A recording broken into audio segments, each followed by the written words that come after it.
everybody, my name is Maddie, and this is my Marvel comic breakdown.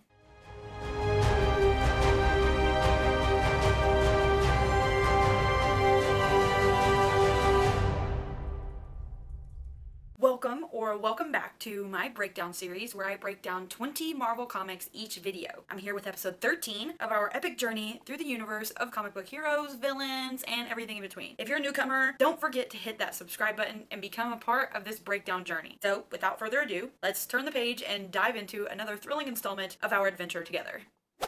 The next 6 comics are from the Captain America Comics number 2. They were all released in February 1941. The next comic is titled The Ageless That Wouldn't Die. It was written by Joe Simon and Jack Kirby, and illustrated by Jack Kirby and Reed Crandall. This story starts with 2 bankers, Benson and Finley, who are up to their necks in some sketchy business. Despite an impending tax evasion investigation by the FBI, Benson remains cool as a cucumber. Before they can even say IRS, an FBI agent named Thompson falls victim to a colossal, seemingly invincible creature. Agent Betty Ross, another FBI operative, gets a glimpse of Thompson's dire situation, but the monster makes a clean getaway. Meanwhile, Benson chillingly confesses to planning the hit on Thompson. Finley, freaking out and not signed up for a life of crime, becomes his next target and is taken down by Benson's not-so-friendly giants. With Finley out, Betty Ross enters Benson's crosshairs. Now enter Captain America and Bucky. They cross paths with the Giants while on patrol, and a crazy brawl ensues. The Giants are forced to retreat, leaving Betty unscathed. Fast forward to Camp Lehigh. After some light-hearted banter between Steve Rogers and Sergeant Duffy over Betty's visit, their day takes a 180 when the Giants decide to crash the party. Bucky steps up and wipes out one of these behemoths with a well-aimed grenade, but the origin of these creatures remains a mystery. Irate over his Giants' failure, Benson orders them to rob banks and amass a fortune. This, of course, doesn't fly under the radar of Captain America and Bucky, who rush to stop the crime spree. In the heat of the battle, Captain America is captured and hauled off to Benson's lair. Here, Benson spills the tea about his nefarious plot. Apparently, he's discovered these nearly invincible creatures during a Himalayan expedition and had used their only weakness, loud noises, to enslave them. But Bucky comes to the rescue, crashing through a window to flee Cap.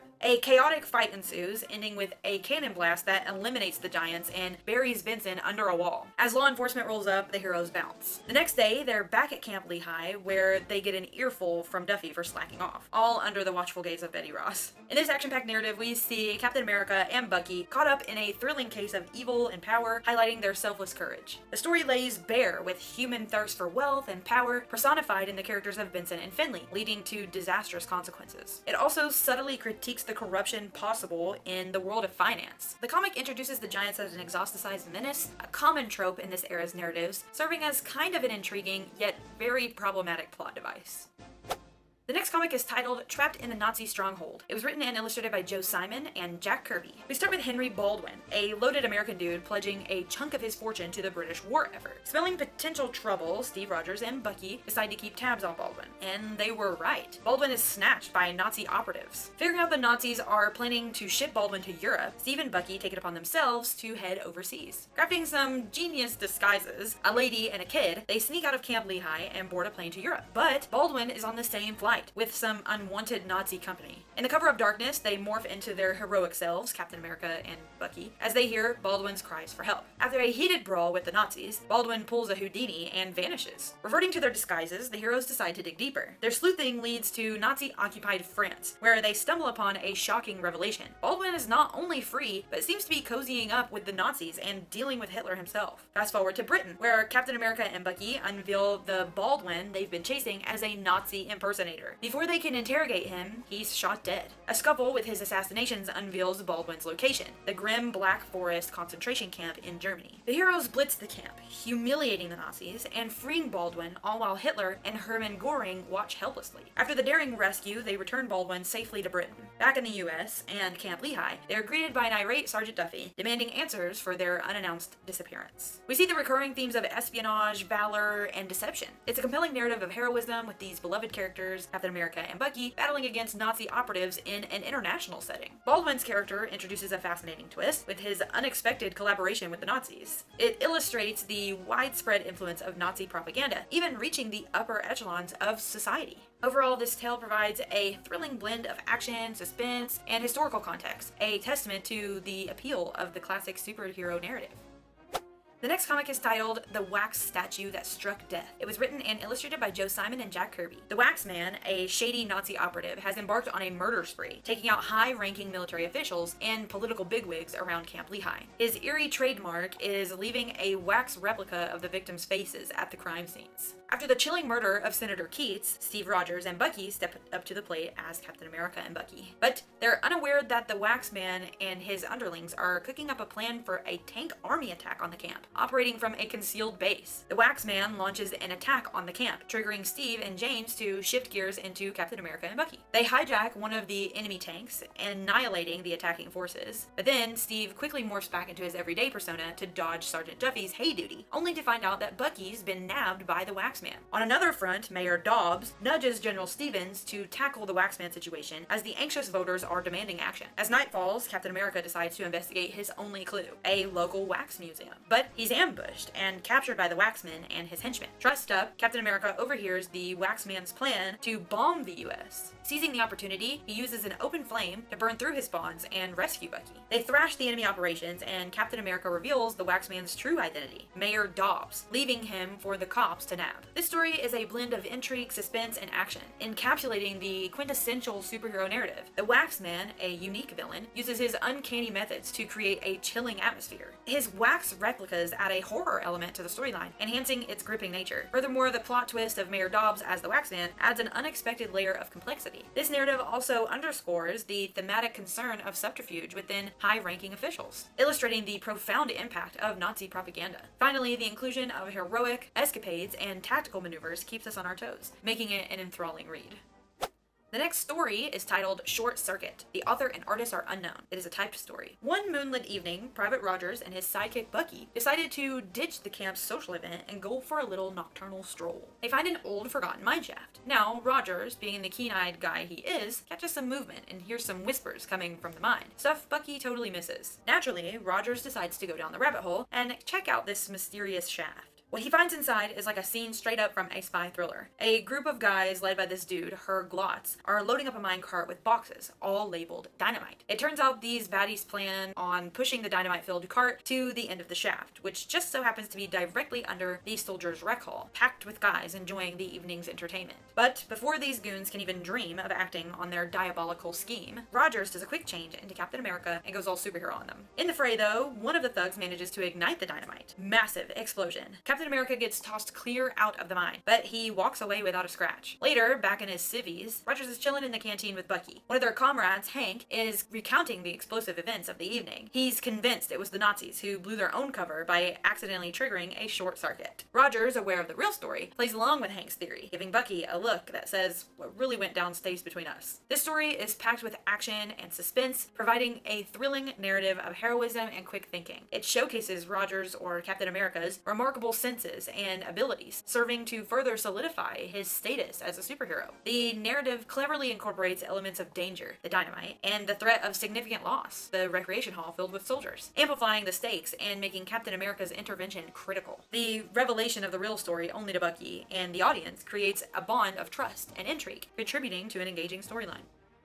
The next story is titled The Valley of the Mist. It was written by Ed Herron and illustrated by Al Avison and Al Gabriel. The adventures of Tuck and Tanir are far from over. As this daring duo continues their quest for the legendary Atlantis, they stumble upon a community led by King Amir. Now, these poor folks are living in constant fear of the Hairy Ones, a tribe of barbaric savages. Cue the heroic entrance of Tuck and Tanir, who manage to fight off these Neanderthal nightmares, and score some serious appreciation from King Amir's crowd. As a show of gratitude, they're given the ultimate GPS, directions to Atlantis. But the journey involves a trek through the aptly named Valley of the Mist. And the mist is basically nature's anesthetic. Both Tuck and Tanir are knocked out faster than you can say lights out. When they come to, they're in the clutches of the Witches of Endor, who've got some grim plans involving sacrifice. Worse, they find out that the witches are keeping Princess Eve, formerly of Atlantis, prisoner. They're planning to brainwash her into joining their coven. The duo spring into action, fight off the witches, free Eve, and make a run for it into the dense jungle. Eve tells them about her predicament. She was thrown out of her kingdom by her power-hungry uncle. She implores Tuck and Tanir to help her liberate her people. This comic keeps us on our toes with suspense, action, and unexpected twists and turns. The introduction of new characters characters like King Amir and the Princess Eve adds depth and complexities to the storyline. Moreover, the element of the Hairy Ones tribe and the Witches of Endor introduces conflict and danger, escalating the narrative tension. The anesthetic mist further adds an element of suspense, while the mission to help Princess Eve liberate her people sets up a clear goal for future installments.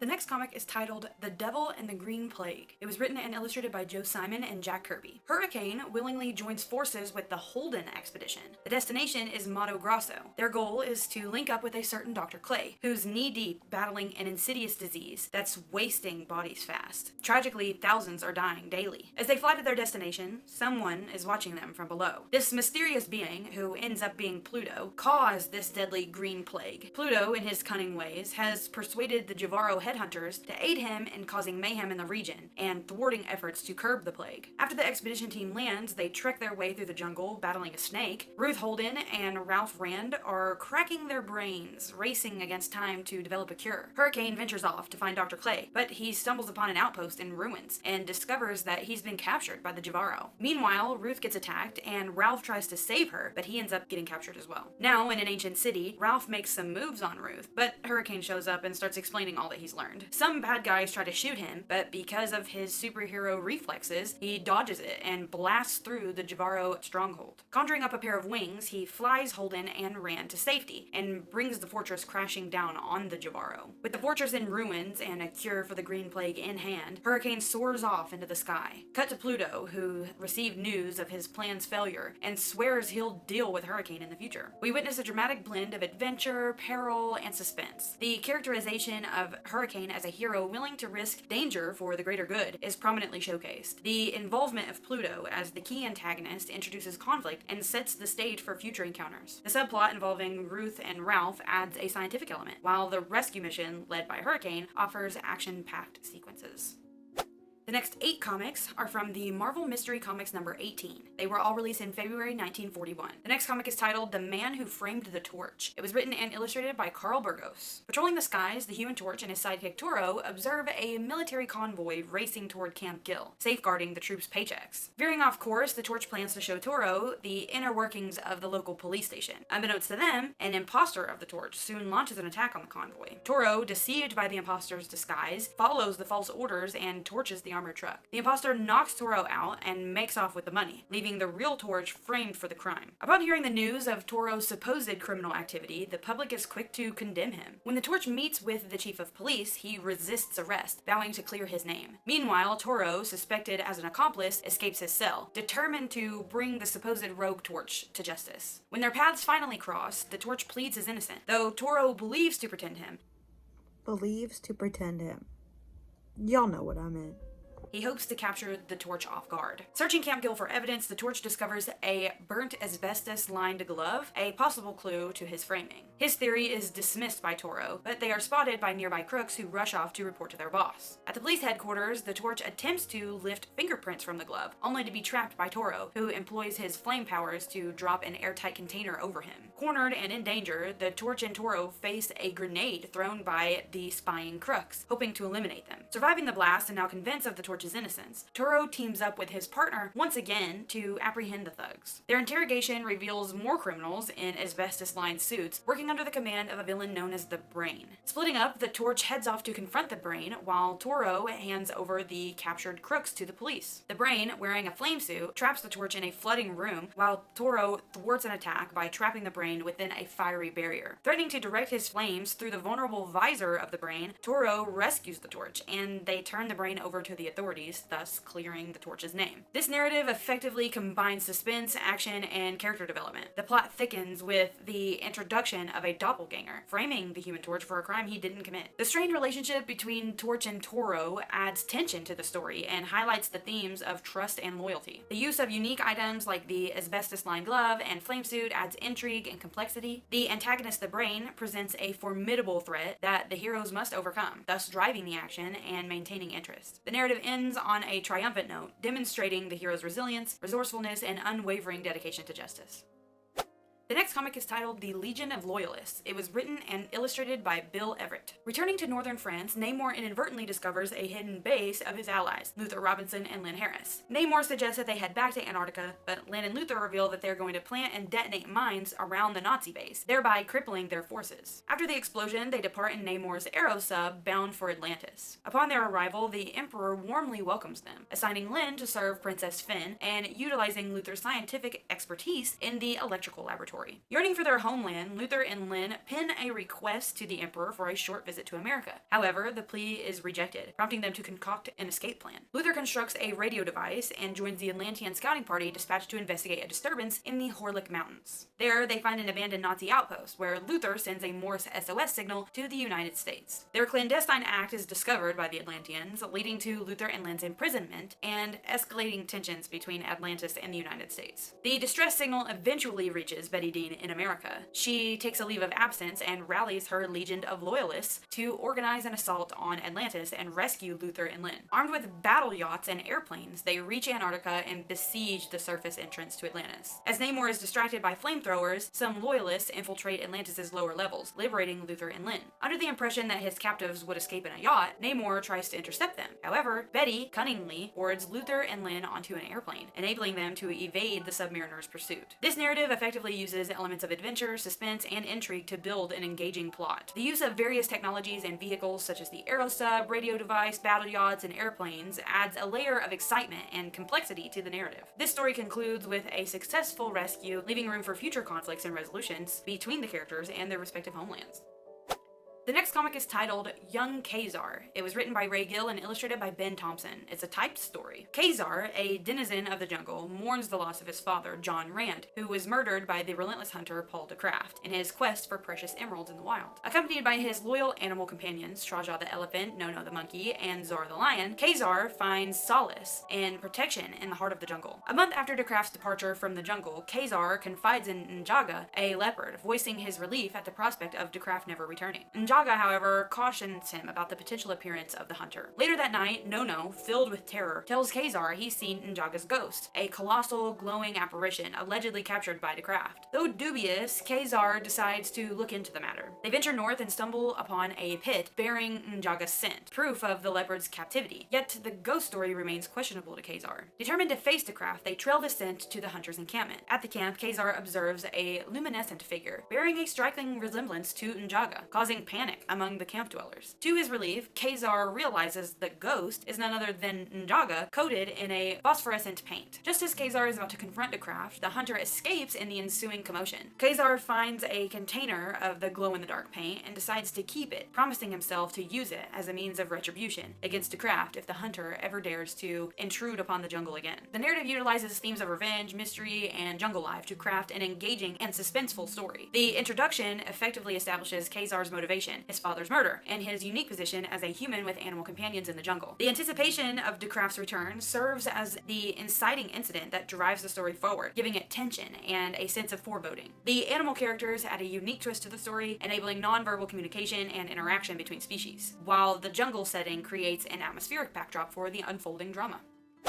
The next comic is titled Beasts of the Black River. It was written and illustrated by Ben Thompson. So this dives right into the adventurous life of Ka-Zar as he embarks on a journey to explore the mystical Black River area of the Congo. Ka-Zar gets caught up in a whirlpool of an underground river and is whisked away to this secret world where the flora is unlike anything you'd find in your typical backyard. But it's not just the plants that are unusual. Next thing he knows, a ginormous dinosaur-looking creature lunges at him. But before the T-Rex wannabe can make Ka-Zar its snack, an arrow zips out of nowhere and the dinosaur goes down. That arrow came from a giant, like actually a huge-sized dude. Intrigued, Ka-Zar decides to tail him back to his pad, or cave. Inside, he gets a glimpse of this colossal guy getting his master chef on, but then another giant walks in and Ka-Zar gets caught. He's kicking himself for walking right into their trap. I love how this piece uses Ka-Zar's curiosity as a plot device, leading him deeper into danger. It's a classic exploration narrative with a fantasy twist. It highlights Ka-Zar's adventurous spirit and his resilience, and leaves us curious.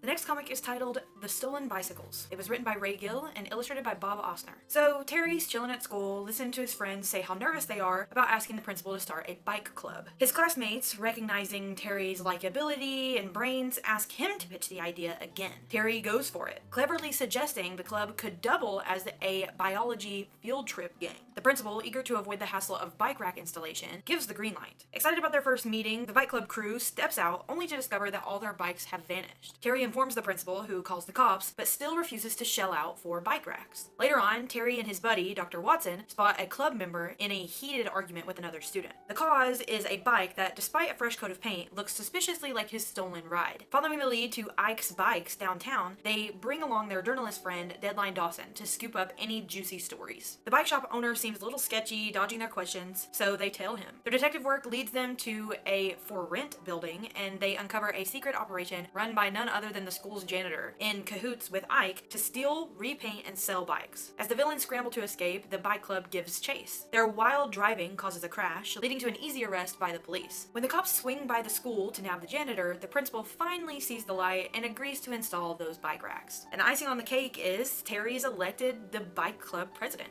This story is a classic teen detective narrative, with Terry's ingenuity and determination taking center stage. It also throws light on the importance of listening to students' needs. Those bike racks weren't just about convenience, but security too. And isn't it cool how the bike club turned into a vehicle for social justice? That's some serious character development and plot integration, and I'm here for it.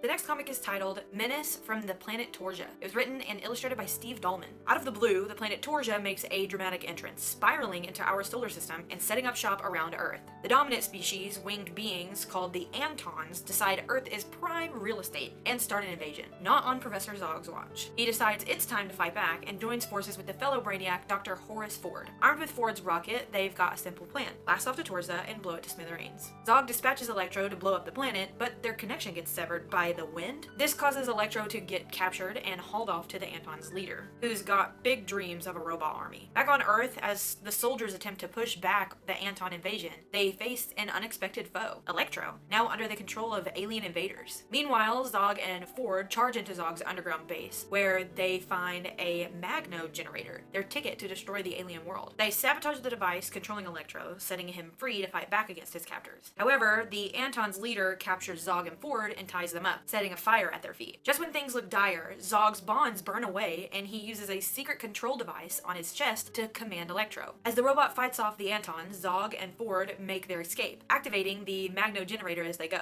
They blow up Torsa for good with a rocket, ending the Etonian threat. What we have here is an epic space adventure with all the classical elements: alien invasion, ingenious heroes, and high-stakes battles. Professor Zog's quick thinking and resourcefulness shine through, especially when he cleverly uses the control device to turn the tide in their favor. The story also portrays the power of teamwork in overcoming challenges, reinforcing that even in dire circumstances, innovative thinking and unity can win the day.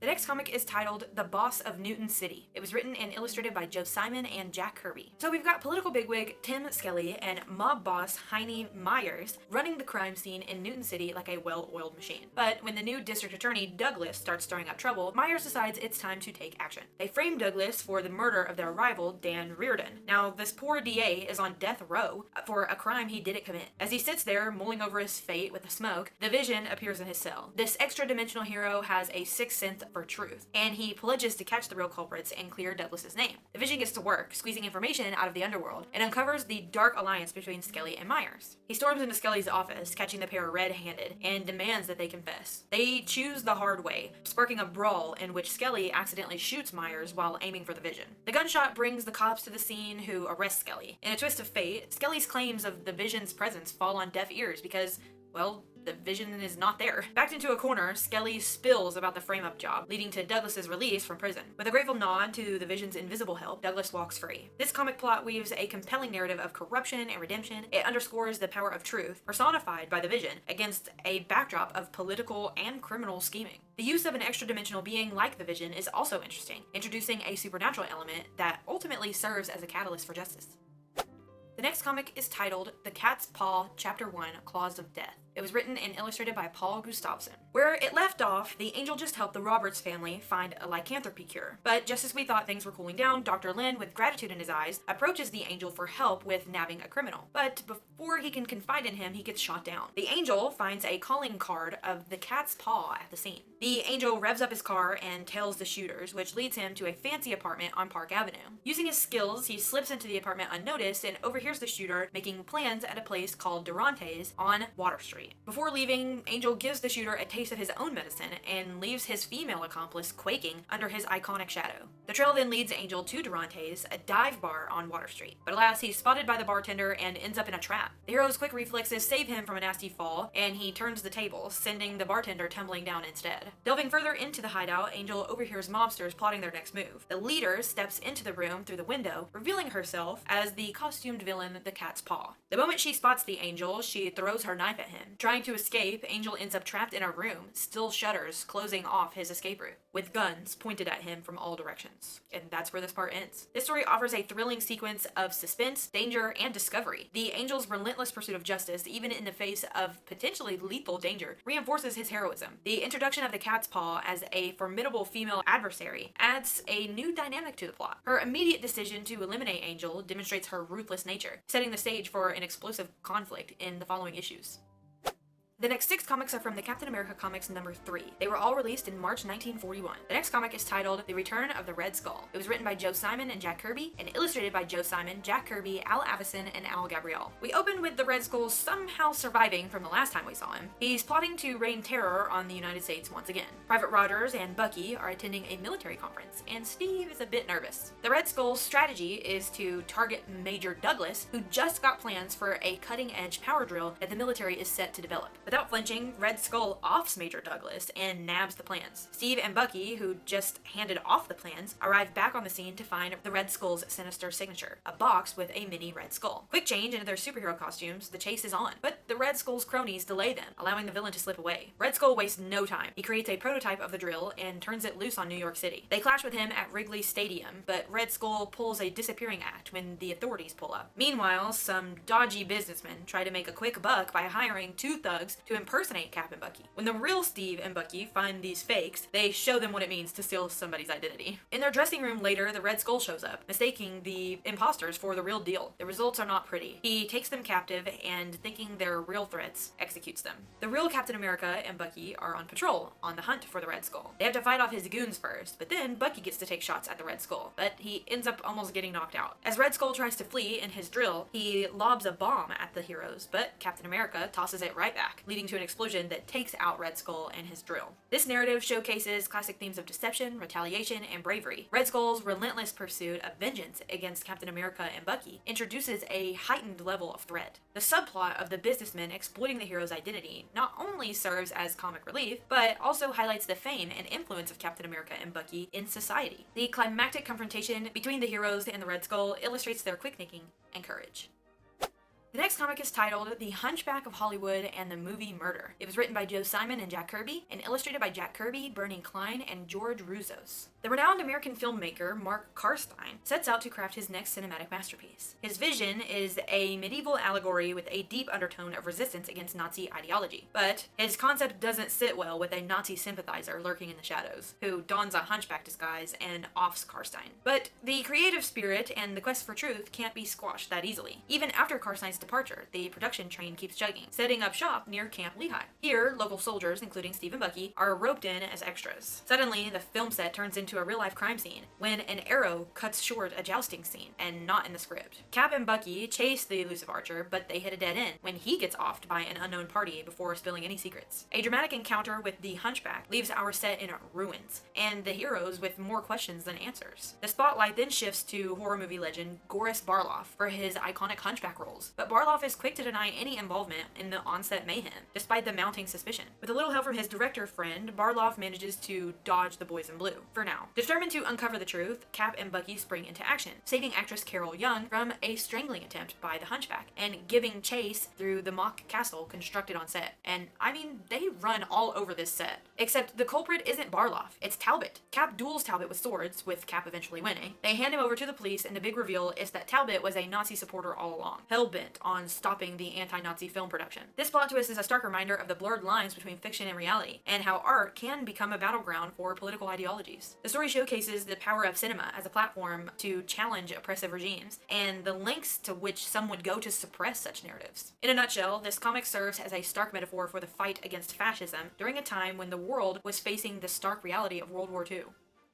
The next story is titled Captain America Foils the Traitor's Revenge. It was written by Stan Lee and illustrated by Jack Kirby. It's a typed story. First up, we've got Colonel Stevens, who kicks out Lou Haynes from the army for a lovely cocktail of misconduct that includes lying, spying, stealing, you name it. Haynes doesn't leave without some spicy words of revenge, and Steve, who's on sentry duty, spots the whole dramatic exit. Rogers, being the good guy he is, suggests Haynes to show some respect to the Colonel, but all he gets in return is a venomous glare that Steve can't quite shake off. Fast forward to that evening, Steve and his buddy Bucky are just chilling, playing some checkers when they hear a weird ruckus outside Colonel Stevens' tent. The two quickly swap out of their casual attire for their superhero gear, transforming into Captain America and Bucky, ready to save the day. What they discover is Haynes, along with a couple of other bad guys, lurking outside the Colonel's tent, cooking up a sinister plot. Cap and Bucky confront them, but Haynes, undeterred, barges into the Colonel's tent, knife in hand, ready to cause some real harm. But Captain America isn't having it. With a quick throw of his shield, he disarms Haynes, and then it's showtime. Even with Haynes packing some serious muscle, Cap eventually knocks him out cold.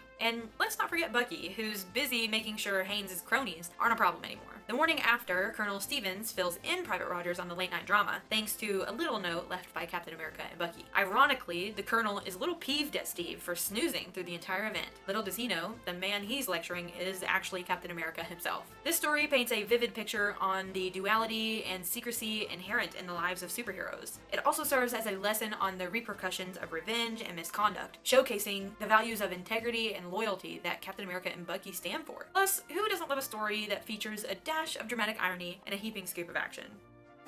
The next comic is titled The Queer Case of the Murdering Butterfly and the Ancient Mummies. It was written by Joe Simon and Jack Kirby, and illustrated by Jack Kirby and Reed Crandall. We've got an Egyptian museum in town haunted by a series of burglaries, all led by a devious crook who goes by the intriguing alias The Butterfly. The audacity of the Butterfly's robberies lands on the radar of Steve and Bucky, who decide to dig deeper. Meanwhile, at the museum, a new set of ancient Egyptian artifacts are being delivered under the watchful eye of Dr. Vitroli. He's making sure those precious pieces are being handled with care, but Butterfly's got his own plans.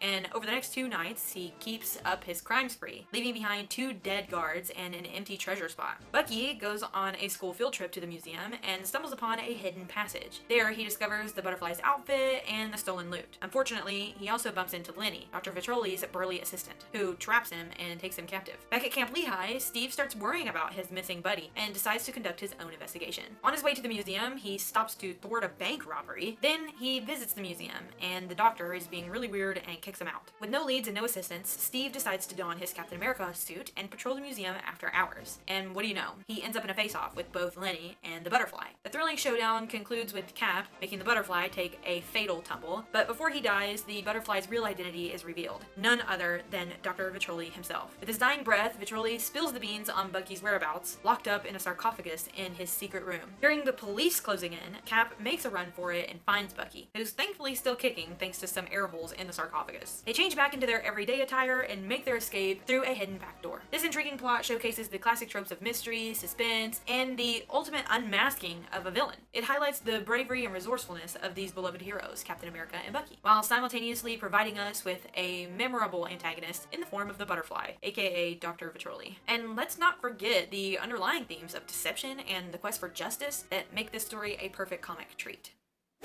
The next comic is titled Atlantis and the False King. It was written by Joe Simon and Jack Kirby and illustrated by Mac Raboy. Tug and Tanir have made a pact with Princess Eve to liberate her realm Atlantis from her wicked uncle's clutches. But their stealthy entrance to Atlantis isn't as covert as they'd hoped. The king's seer spots them through his mystical crystal ball. As they sneak in via a secret tunnel, they're confronted by the despot king himself, leading to a fierce battle. Tug and Tanir pack a punch, and seeing them overpowering him, the king calls on his guards for backup. But the game changes when Princess Eve steps out out into the light. Seeing their true princess, the guards rethink their loyalties, and the evil king is hauled off to the dungeon, while Eve is reinstated as the rightful ruler of Atlantis. Generously, Eve extends an invitation for Tuck and Tanir to stay in Atlantis, but they respectfully decline, insisting that they have to move forward in their journey to locate the legendary Island of the Gods, known as Adelan. This part of the story is a classic tale of good versus evil, and the power of true leadership. Princess Eve's mere presence sways the guards, underscoring the respect and loyalty she commands, in stark contrast to her uncle's tyrannical rule. Additionally, Tuck and Tanir's commitment to their quest, despite the offer of comfort and safety, speaks volumes about their character and dedication. The story keeps us engaged and excited for what's to come, setting the stage for the hero's next adventure to Adelan.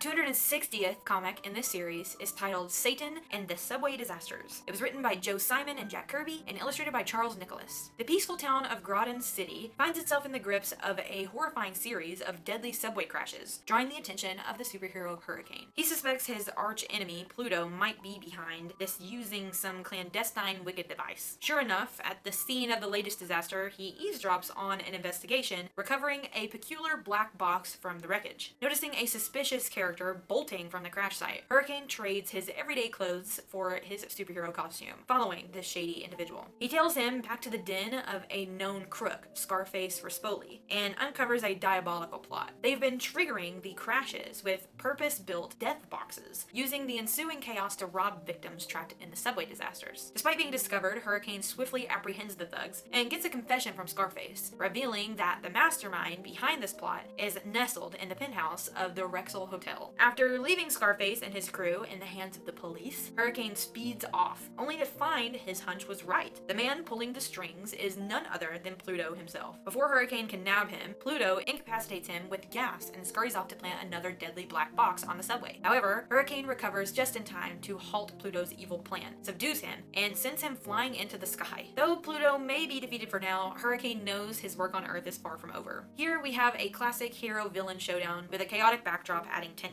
Hurricane's detective work, his ability to react swiftly, and his undying resolve in the face of danger set him apart as a true hero. The revelation of Pluto as the antagonist gives a personal touch to Hurricane's mission, raising the stakes. Pluto's escape also leaves room for future encounters, ensuring the thrill doesn't end here.